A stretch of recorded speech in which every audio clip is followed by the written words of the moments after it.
Hey guys, today I'm showing you an example on how to side versus the meta, and this is just a small example. I'm going with Salamangreat in this case, and yeah, please let me know what you think of this video and leave a like and a comment, and yeah, let's go.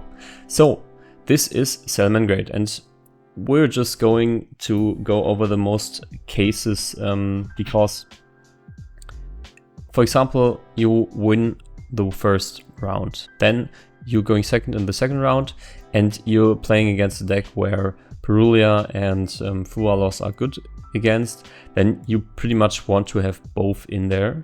And let's say you also want to have Cosmic Cyclones because you're afraid of your opponent's floodgates, or your opponent plays Fire King or a trap deck or whatever, and you want these in here. So going second, you can always side out some cards that are, you can basically always side out.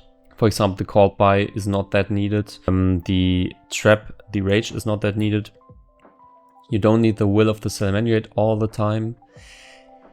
And you can kind of side out some of the engine cards. So Silent Mining, going second, you don't always want to have cards that go next. So for example, if you play, what are other decks? Maybe like the Deception and is a good example, which goes neck a little bit, so you can side them out. And also the odds of drawing cards like this are way higher if you play Perulia, Fualos, and you go second, because then you have a 6th card. So you can definitely side out engine cards and some amount of starters. Don't side out too much, but you can definitely side out one Silent Mining in this case. And now, yeah, we are looking at this, and now you have to think about what can be cut. So you can sometimes cut, oh, I just deleted it raw. Okay. You can always side out raw, but I don't recommend it because it's a trap and you definitely need it sometimes. You can definitely side out the Code of Soul because going into Pyrophoenix in the 3rd turn is really unlikely, and also getting your plays through to get to Horse Prince and then special summon out of the deck is really unlikely. So you can definitely side this out. And now we're missing one more card, and yeah, now you could think about, for example, is Ogre good in this matchup? Is DD Crow good in this matchup? So if you're playing, for example, against Ritual Beast, then you can just side out the DD Crow, let the Code of Soul in the deck, and side out the other DD Crow. If it is good, for example, as I said, against Fire King, it is definitely good, then you definitely want to try. And yeah, there are, let me think about it. Yeah, I would probably cut one Spinny then, if you desperately want to have the Cosmic Cyclone, because as I said, the odds of drawing cards with 6 draw cards and having a 6th card is really high. So this is what I would side against, for example, Fire King, Snake Eye. Okay, so let's go back, put these in, put these out. Now we are going first in the 3rd game, whatever. And okay, put this in here, these are here. So this is it, yeah. And this, so it has a nice order. So just bear in mind, if you go first, it's really up to what you play against. So if you play against Branded, you always want to side in Dimensional Barriers, because yeah, they are just GGs versus Branded. And if you side those in, you can, going first, think about cutting hand traps, because this deck has so much. So most of the time, like, it's really hard to play that many hand traps in Salamangreat, because, I mean, 18 is a really high number. Most of the time, like back then, if you really wanted to fit in all the engine, you were at like 15 hand traps, and playing 18 is already very, very much.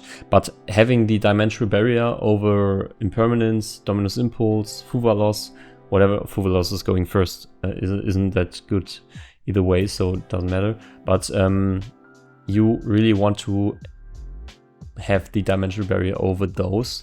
So you really have to think about, because if you play against Branded always almost always does not play any hand traps, so you don't need the crossouts in the deck, and you can just go for example, Rivalry and 3-dimensional barrier.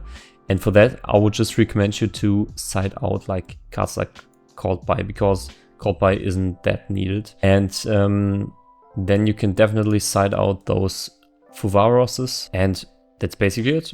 That's pretty much the easiest you can go about it, because I mean the Ogre isn't the best, but the DD Crow, maybe you can even side out the Ogres for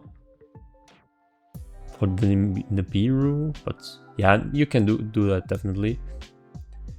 Yeah, that's pretty much how I would go about it, because Nibiru is good, and going first you don't conflict with Dominus Impulse, because this only gives you the restriction if you activate it from hand. And yeah, that's it about that. So, but that's only the case if you go against branded. So let's say we don't go against branded, we go against Snake Eye Viking or Snake Eye Azamina, Fiendsmith, whatever. Then you definitely want to have the crossouts, because you are super afraid of getting Nibiru, you're afraid of getting Peruliat, you're afraid of getting Fuva-Lost, and if you have like Called By, Crossout and Ash, it's really unlikely that your opponent draws one of these cards and you don't draw any of these cards.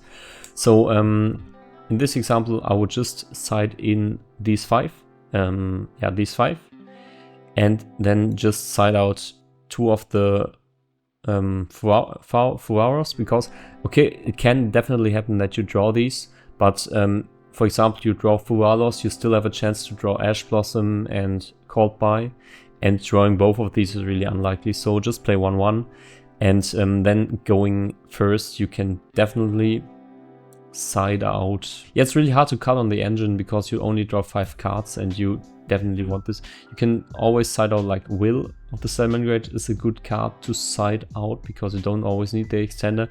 And if you have the protection of crossout, it's definitely easier for you. And yeah, then going first, I would always side out like traps that, like Dominus Impulse is really good, and Imperm is really good too, but you don't always need those. You could always also side out the DD Crow because it's not that great, and yeah, that's pretty much how I would go about it. And just side out some non-engine, but don't side out too much non-engine, and like that you still have all your starters, your Circle, Silent Mining, Fire, and you also have like 1, 2, 3, 4, 5, 6, 7 outs to Perulia, and also you have the nip counter in there. So yeah, that's how I would go about it. You can always, as I said, think about cutting cards that aren't good in this matchup, like you could still let the infinite impermanence in there and side out Ghost Ogres, because you don't really need the cross out for the Ghost Ogre, because this deck does not lose to Ghost Ogre, because if you get ogred on the fire, whatever, you can still summon the Gazelle from hand. If you get ogred on anything else after you put Balings in grave, you can just protect the card with Balings. So yeah, that's how I would go about side decking. There are always other ways, like for example in game 3, if you are on the time, you can side in your time win condition. You can side those in going first if you're definitely playing against a trap deck. And yeah, if you're playing against a trap deck, most of the time your opponent will not have any, yeah, or that much hand traps at least. So yeah, that's it about the video. If you liked it, please leave a comment and a like and subscribe to my channel, and I hope you enjoyed the video. Have a nice day.